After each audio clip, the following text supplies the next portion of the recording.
my name is Dana Golden, and today we're going to finish up our intro to environmental economics. We're going to finish really, really strong, and we're going to do that by looking today at geographic information systems. So geographic information systems, they're how we think about the world in data in terms of a spatial perspective. So geographic information systems are tools used to capture, store, analyze, and visualize spatial and geographic data. Google Maps. Think of Google Maps and think about like if you add different data dimensions to Google Maps.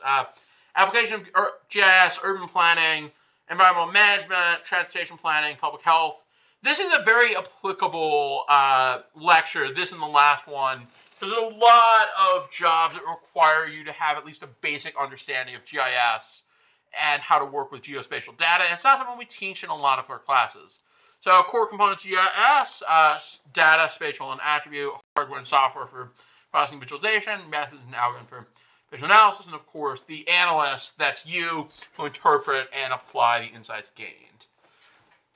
So there are two types of GIS data that are traditionally used. The first is vector data, which represents spatial data using points, lines, and polygons. Points are single coordinate pairs, locations of cities, locations of wells, points on a line, and then there are lines, which are a series of connected points like roads, rivers. In the case of my dissertation, transmission networks. And you have polygons, which are closed shapes formed by lines, lakes, property values. In the case of my dissertation, the geographic boundaries and the independent system operators, which you can find online. Geospatial data is really nice to have, and it looks beautiful. And then you have raster data, represents spatial data using a grid of cells or pixels, each with a value. It's commonly used for continuous data like elevation, temperature, and satellite imagery. Each cell in a raster has a relative resolution of, for example, 10 by 10, which determines the level of detail. So raster data is similar to images. It's continuous data and has a grid of cells, and then vector data is points, lines, and polygons. So key differences: vector data is high precision, best for discrete features and smaller file sizes. Raster data, these file sizes can get very large and suitable for more continuous data and has more analysis based on cell values. If you want to choose between it, it depends on the data type and the analysis goals. Vector data is more commonly used for infrastructure, which is why my data set for my dissertation and most electricity data sets are vectors in terms of their representation of the grid. And then environmental variables are mostly raster data. You will have raster data potentially on, for instance, NASA produces raster data on particulate matter in the atmosphere. So vector data structure and applications consists of coordinates defining points, lines, and polygons, and associated data attributes.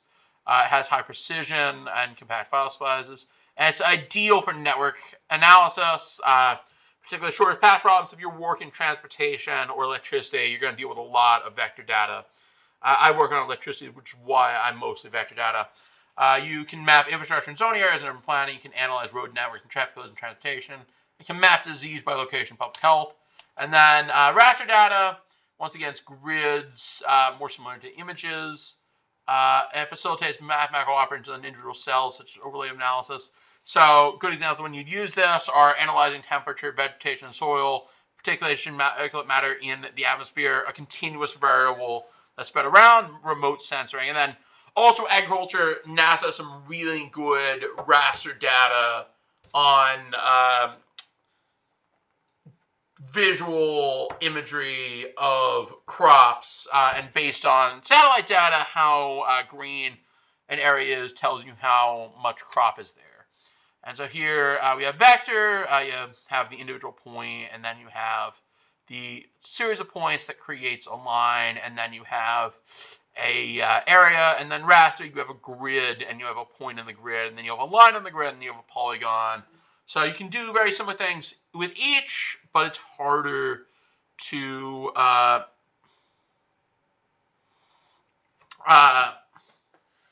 it's harder to do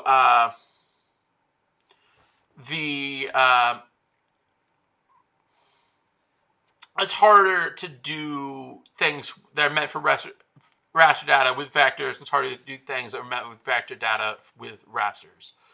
Tips for cleaning up geospatial data. First off, understand it. Review the coordinate reference system. Make sure all your coordinate reference systems are the same and everything's converted pretty easily to you using most geospatial packages. Identify the purpose of the data set. Check for missing or invalid values. Inspect for missing geometry and missing values. Reproject to a consistent CRS. As I said before, is you want to make sure it's always in the coordinates system. Reduce the geometry to the level of detail you need and remove duplicates or unnecessary data. So if you're only looking at the eastern half of the United States, remove the western half of the United States. So here's how you can clean some geospatial data in R. You input library SF, which is a geospatial library. You input Doppler, which is what we saw last time, which is a tidyverse library. You load the data. Notice we're doing sc_read. You're using a shapefile, which is the dominant file for geospatial data. You check the coordinate reference system, and then you reproject to the reference system you want, if necessary, using st transform data CRS equals, and then your CRS. And then you check for invalid geometries. You may want to make sure your geometries are all valid. And then if the geometries are invalid, you try to correct them. And if you can't be corrected, you remove them. And then to simplify the geometry, you can use SC_simplify for faster processing. Make sure that you're not simplifying beyond the level that you need to for analysis. And you can expect from missing values and attributes. Look at what's missing, what is an NA, and then you can remove missing values or fill in with defaults. Here we're filtering out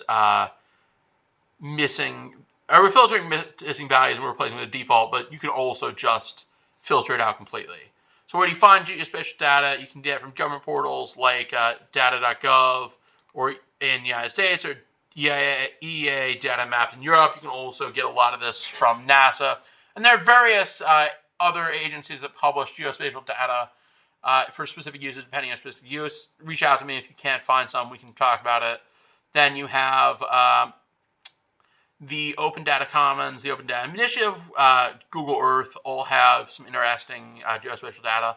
You have specialized data sets like the Natural Earth data, which has global data on natural features, JDM, which has administrative boundaries, and the HIFLD data set, which I